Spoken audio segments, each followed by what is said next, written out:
Hi, and welcome to Jerry's Engineering Corner, and welcome to the second edition of Porex Virtek's demonstration of its highly reflective material.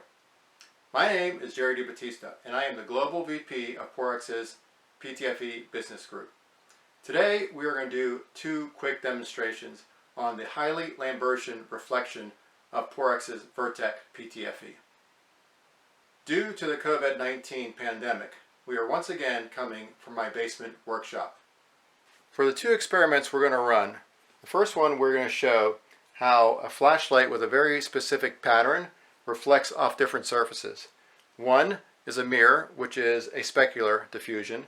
The second is aluminum, which is between specular and diffuse. And the third is Porex Virtek, which is 100% diffuse. In the second experiment, we're taking a UV flashlight, and we're going to change the angle that it's hitting the reflector, and we're going to measure the light that's coming off at one specific point.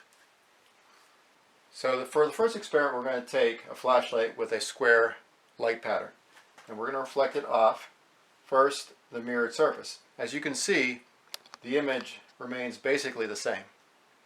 As we move it over to the aluminum, you can barely see the square still in the middle, but you can see a very clear hot and cold zone within the reflection. And you move it over to the Porex Virtek, and you can see the image completely disappears and very even light distribution throughout the whole surface. So for our second experiment, we're going to take a UV flashlight and a UV meter and measure the amount of UV energy being reflected off the sample at different angles. So we're going to start with the flashlight pointing straight down. As you can see, around 40 is the reading. As we go towards the sample, you can see the reading goes all the way up to the mid 600s. And you go away from the sample, the reading drops to virtually zero. So we go back to the middle, and we're reading around 40 to 50.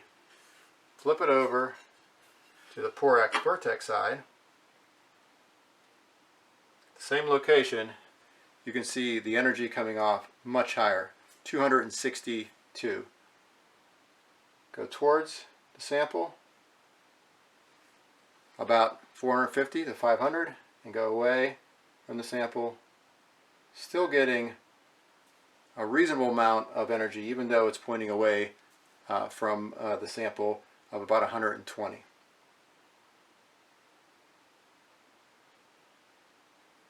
So once again, you can see how much more uniform the Porex Virtek PTFE is versus standard aluminum. So I ask the question again. If you're building a piece of UV equipment and need very uniform UV light distribution, do you choose a material like aluminum, which is partially specular, partially diffuse? Or do you pick Porex Virtek PTFE, which is 100% diffuse? Well, thank you for watching Jerry's Engineering Corner. That's it for me, Jerry with a G.